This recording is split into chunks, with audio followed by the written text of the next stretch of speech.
My name's Alan Scorer, and I'm the venue owner of Little Buildings live music venue in Newcastle.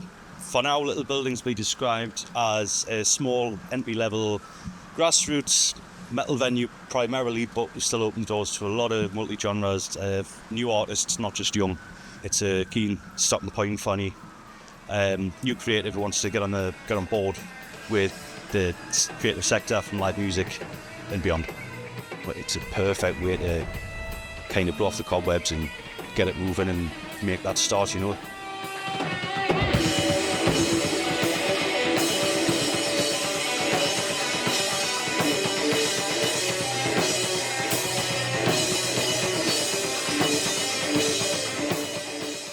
It's a band called Motive, and we're a sort of blackened hardcore punk band. And to people that don't know what punk is, how would you describe it? Just being yourself, doing what you want to do. Doesn't necessarily have to be different. Sometimes it can be derivative, I guess. Yeah. Could be 4 chords, can be 24 chords, just whatever you want. Yeah, I think the music can be wildly different and still be punk.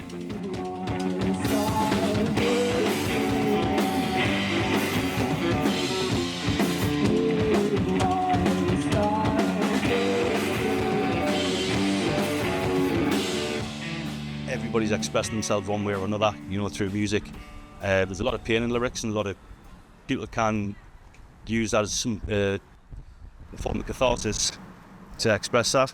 For me personally, it's just a way of expressing some kind of discontent or anger at how things currently are. Lyrically, for me, it's like a vent, writing down feelings or writing down any scenarios that I've sort of made in my head or created.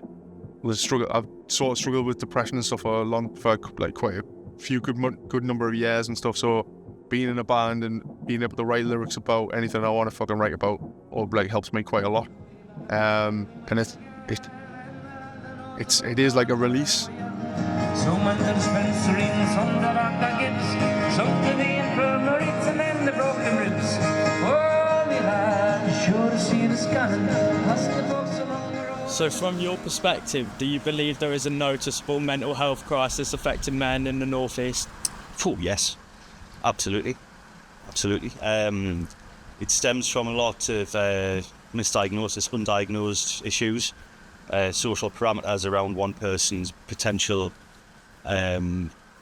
life chaos can then be misconstrued as somebody just generally being a dick. Not speaking from personal experience at all. Myself being diagnosed ADHD a couple of years ago, always knew it was there, but we didn't touch upon things like rejection sensitivity disorder and emotional dysregulation.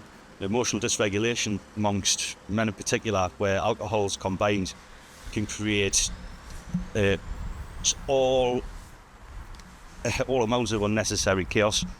And I've seen it through my own 2 eyes, through myself, and I've seen it through others. In your communities, do you think there's sufficient mental health resources and tailored support? Nah, especially the NHS, the wait line, you're waiting 6 months to get a fucking call back or an email. If you're lucky enough, you might get one in 6 months, but it's just it's a waiting game, literally.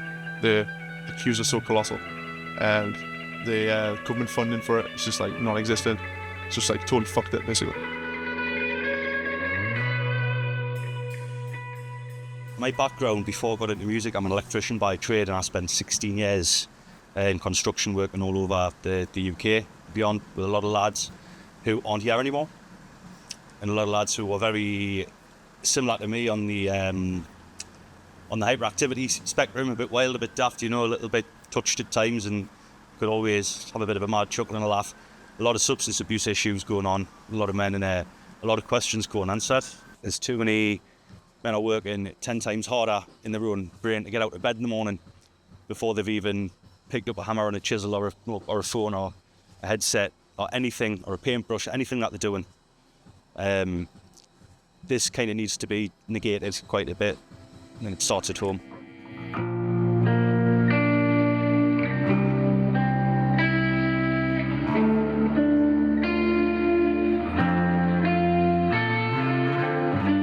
I think think being part of any kind of like Community.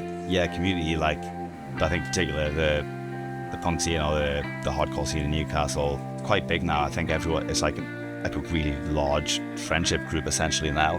The stigma with men and mental health, it's hard to reach out if you don't have any positive reinforcement around you.